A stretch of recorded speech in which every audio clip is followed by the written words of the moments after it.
And we are back, dear viewers, on this beautiful evening of Eid al-Adha with our guest, Dr. Randa Diab-Bahman, Assistant Professor and Sustainability Specialist and author here in our beautiful state of Kuwait. Good evening to you, Dr. Randa. Good evening. Thank you for having me, and I'm very excited to be here. I can't wait to share some insights on different topics that we'll be discussing today with the viewers, and Eid Mubarak to everybody out there. Inshallah, and also Eid Mubarak to you, and our dear viewers are really going to be insightfully informed from your knowledge, Dr. Randa, and we'd love to know all about students and how they can use AI tools in a positive way and not become too dependent on it.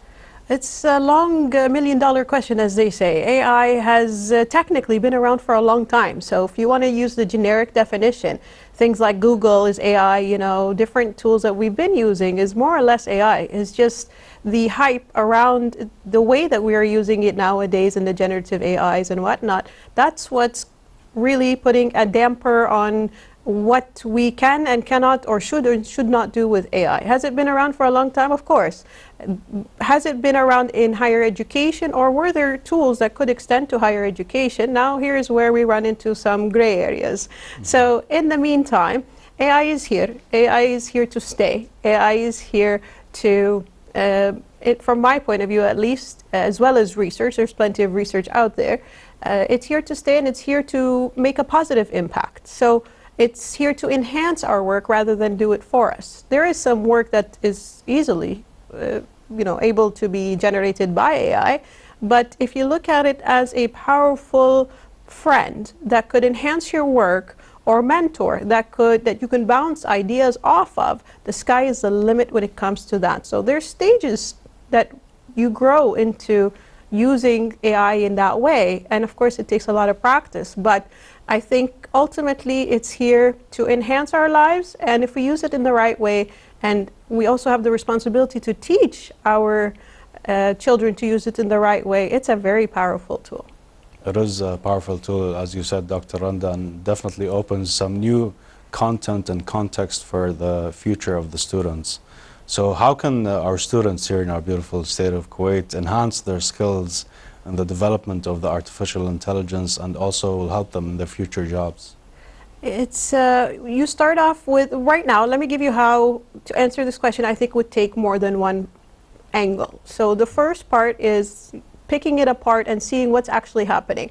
The way that students are using AI, or at least when you say AI, their mind goes straight to, oh, they could do my work for me. I'll just put the homework in or whatever, and it will generate. Most of AI usage currently in the higher education precisely is through the chat GPTs and those content creation tools in terms of educational content.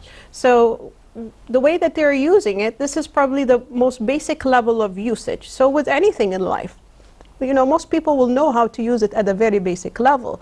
So in order for us, for the students to learn how to develop their skills and move up that ladder, it's going to take not only them practicing this, it's also going to take it being embedded in the systems that they are currently exposed to, whether it's through the school system, whether it's through the jobs, or at least the pipelines that we are creating as part of New Kuwait Vision. Those are all going to need to be incorporated and synchronized with this idea that excuse me, we want students to learn how to use it in the right way. We know that it's needed in the workforce. We know that, you know, sustainability relies on it. There's you know, AI has impacted 80% of current industries, if not all to some degree or another. So we must collectively come to this agreement that we must include AI in everything we do. And that's leading to the next part of this question. So why is AI so frowned upon, especially in higher education? This is a very contradicting point. All right, and as you mentioned, there's a lot of platforms that these students can approach and get all these kind of new information. But does this information that they get from these applications change their mentality or creativity, or does it replace it at all? Well, we've seen a lot of studies that when students are using, or anybody, not just students, if anyone is using AI to think on their behalf, we know that the lobes biologically in their brains start to slow down. So we do know that it has some kind of negative effect, but that's usually related to routine which is a routine-like work, which is more on the lower echelon of this, let's say, degrees of how we are using AI.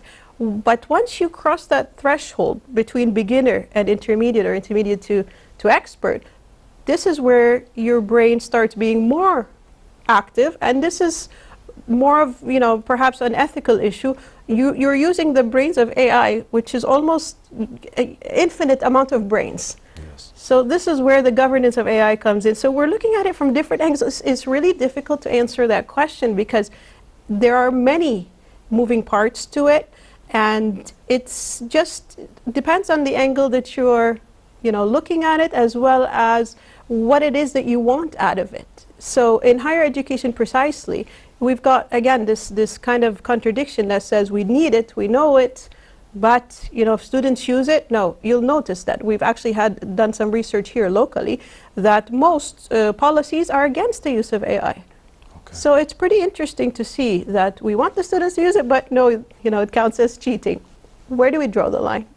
Especially when we're now in a disruptions are aplenty, and disruptions are forcing us to move online a lot of times.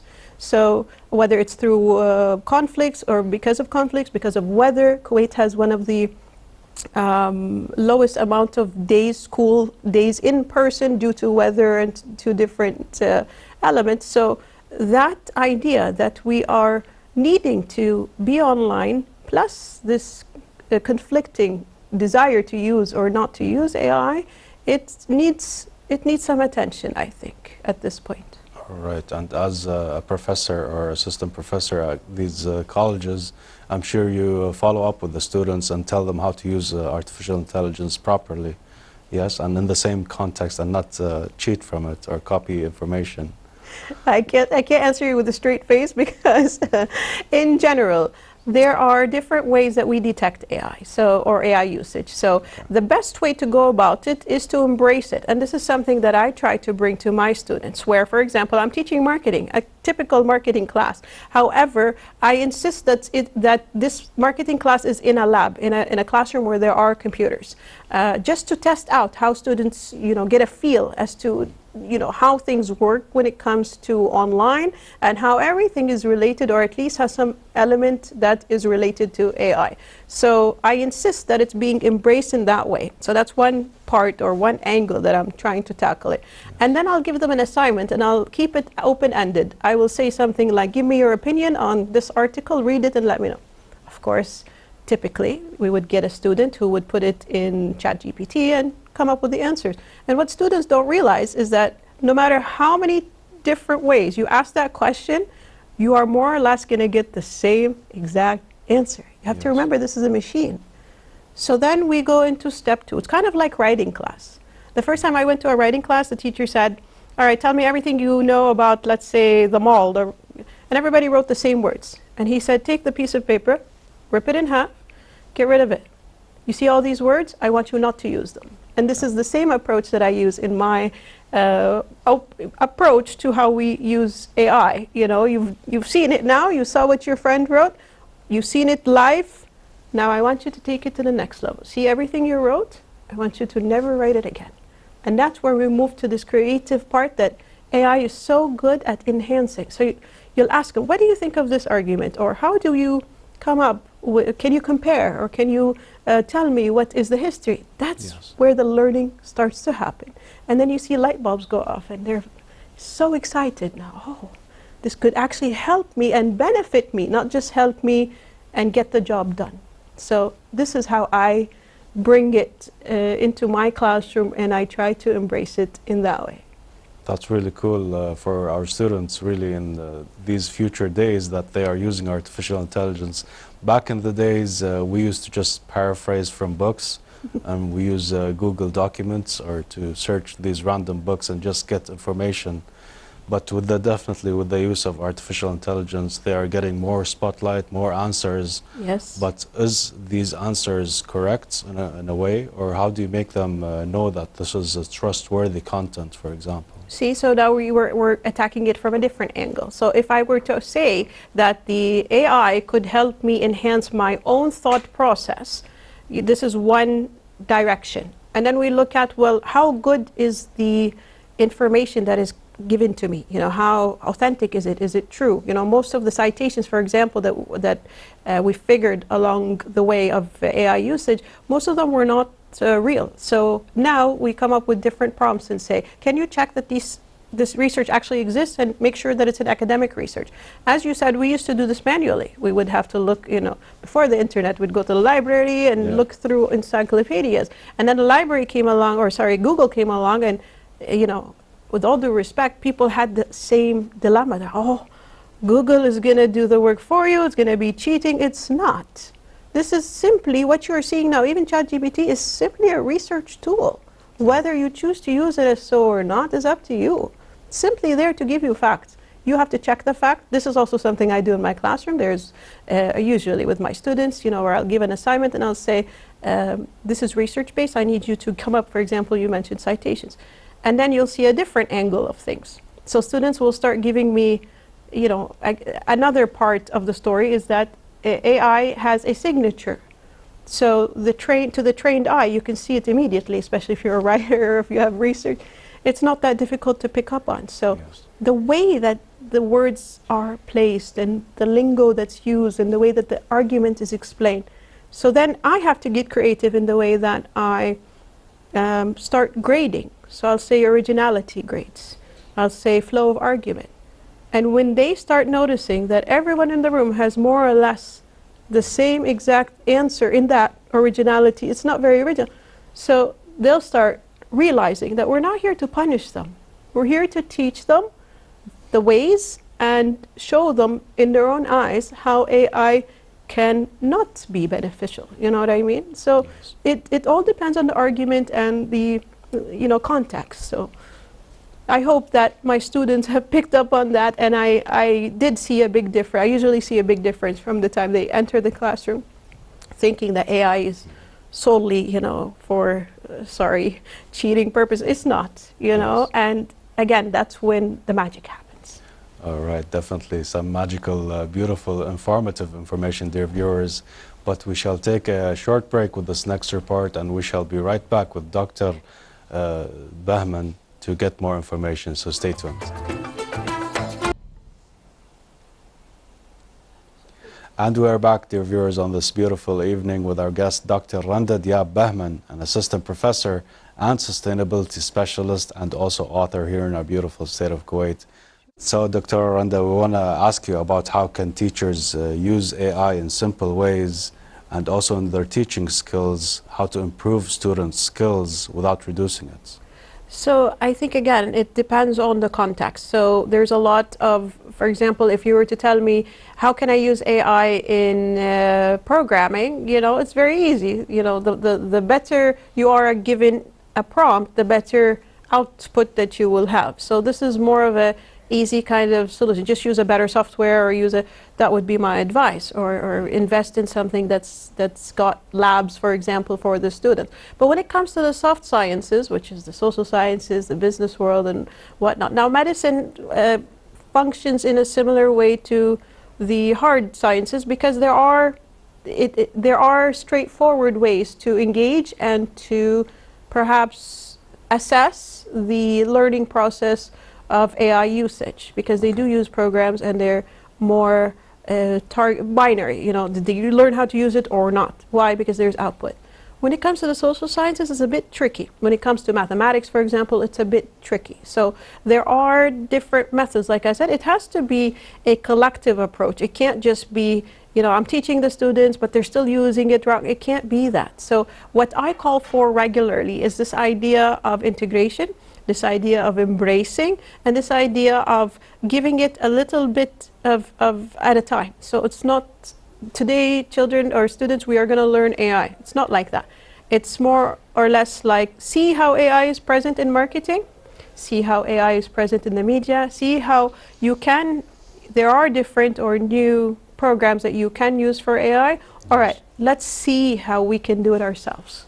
It's not a one, you know, cookie cutter approach. Every maybe sector or every industry or every subject matter will need a whole lot of opinions and a whole lot of diversity in the way that they approach AI and how to integrate it in their system. The only thing that, from a scientific point of view, is to do it in a synchronized manner so that the learning environment supports it rather than penalizes it. And unfortunately, from our studies, not just here in Kuwait, everywhere around the world, or the majority, is very iffy, you know, about this idea of AI and policing AI, as opposed to working out ways that we can better embrace it instead of this black or white, yes or no approach. Yes, and as you mentioned, AI these days is definitely important for our students graduating and going onto the field where AI is implemented everywhere, really, and it's rapidly being pushed forward in the rapid pace of technology. As you said, the SDG is going to 2035. I'm sure AI is going to be implemented also there. So should schools really teach the students how to manage AI with the technological use? Absolutely. I'm all for it. Even online learning in general. Now, when you think about online learning, you're just thinking that people are staying at home or students are not in the classroom and there's limited student-teacher rapport or whatnot. But what the other side of that is, when they're online, they're learning technology. And when they're learning technology, that's the gateway for everything that we hope for. So step one is to get them to learn technology. Let me correct myself. For them to learn the correct technology. Okay. They are so much better than me and you on phones, on social media. You know, I have my kids telling me how to turn something, you know, a setting on and off. However, when it comes to the, you know, a PC, for example, you know, some students have a hard time learning or knowing what is software, what is hard. So having that experience online needs that paradigm or that shift in mindset. It's not just them sitting at home. It's them learning how to use technology, which has AI already embedded in it. Now, my advice to the students is, if you're going to rely on AI to do your homework, there are studies, plenty of studies nowadays. Before we used to say they're old. But now, you know, we have enough time to collect relevant data. And if you're going to rely on AI, you're actually harming yourself, because the degree that you've earned doesn't necessarily come with skill. And what happens when, you know, you've got a workforce, as you said, who is continuously using AI? So what happens to the low-end jobs that you need when you first graduate? They're slowly diminishing. They're going to the side. So guess what happens? This gap becomes bigger because you need the skills. And if you don't have the skills, you're going to have to learn them after university to meet this ever-inclining gap between what used to be a lower entry or entry-level job is now becoming what used to be more middle and senior. So if you don't have the skills, you're actually cheating yourself. And it's not cheating in the way that you think. We are here to help you, and this is a message that I wholeheartedly hope that every teacher out there is thinking about. I know they have to think about it because it's the reality of the situation. So collectively, I think together with the students, we can definitely make a difference. And those who embrace it the way that we hope they do, they graduate and they're, you know, 10 steps ahead of even me and you, because they already know a lot more than us. Yeah. So, you know, coupling it with that AI technology it's so fulfilling when you see it as a teacher and as a mother, alhamdulillah. So this is something that I encourage all students to be mindful of when they are conducting their studies. That's really great to hear from you, Dr. Randa, and I'm sure our students watching us, if they're still in school, you should really spend your time learning the basics, as Dr. Randa said, just to implement all kinds of complex structures in the framework of your university studies and onto the future, which is really bright. So how can AI, Dr. Randa, help also the students in building their future careers in a positive way? You know, it's a matter of this idea that this AI is so expansive and so free for you to use that it becomes a tool, a powerful tool for you to explore and to upgrade your own skills. Now, we're not talking about, you know, something, if you're interested in, you know, being a programmer and using those tools, those AI tools for programming, great, you know, but I'm talking about the average Joe or the average student who isn't really into programming. You know, they could also benefit from this in so many different ways. They can learn a craft, for example, in, you know, what used to take us years. Now it's just, you know, what takes like a week to learn something. They can make their own programs if they wish to. Learning how to do that is also very simple. So it's not just about exploring what you already know. It's also, or enhancing what you already know. It's also thinking about other ways or different things that you can learn in such a fast and more efficient way. So that's my advice for the future. Right. Definitely beautiful advice, I'm sure, for our dear students watching us. And also, Dr. Randa, we want to hear from you last advice for today's episode for our lovely students watching us here today. So my advice is take it as it's flowing. So there is a lot of hype about AI in education, but if there are rules and regulations, you're going to have to follow them. Don't break the rules, of course. But there are, you know, definite strict rules as to what you can and can't do in, with AI. So stick with that, but that doesn't mean that you can't explore it yourself. Again, you are, you know, far ahead than we ever were with technology, and it's exponentially growing. So keep your mind on that. If there is anything that you can learn, go ahead and learn it. It's so much easier, because my advice for my own students is right now is the time for you to learn. No one after you graduate, not no one, but it's very limited. The chances of somebody coming and grabbing your hand and saying, hey, let me teach you how to do this, is very small after you graduate. At that point, you're going to have to do your own training. You're going to have to pay from your own pocket, money and time. You know, this is a lot of investment. This is a time where you are supposed to use that investment of time and monetary value to learn skills. So use it wisely. If it's becoming, you know, challenging to do that within the university frames, it's very understandable. This is higher education, or this is education in general, and we have to have strict rules just to be fair to everyone. So, you know, do it on your own time. It's not very expensive. It's you're very knowledgeable already, and I need that confidence to be boosted a little bit. You know a lot already, so go ahead, all power to you. Inshallah, thank you for your wise words here for us, really, and our dear viewers watching us. And we'd really love to thank you so much for joining us here on Hala Kuwait. Thank you for having me. It's always a pleasure, and happy Eid to you as well. Thank you. Happy Eid to you as well. And also you, dear viewers, let's all thank the coming of Dr. Randa Diab-Bahman, an assistant professor and sustainability specialist and author to her in our beautiful state of Kuwait. And next, dear viewers, we shall take a look at this interesting report, so stay tuned.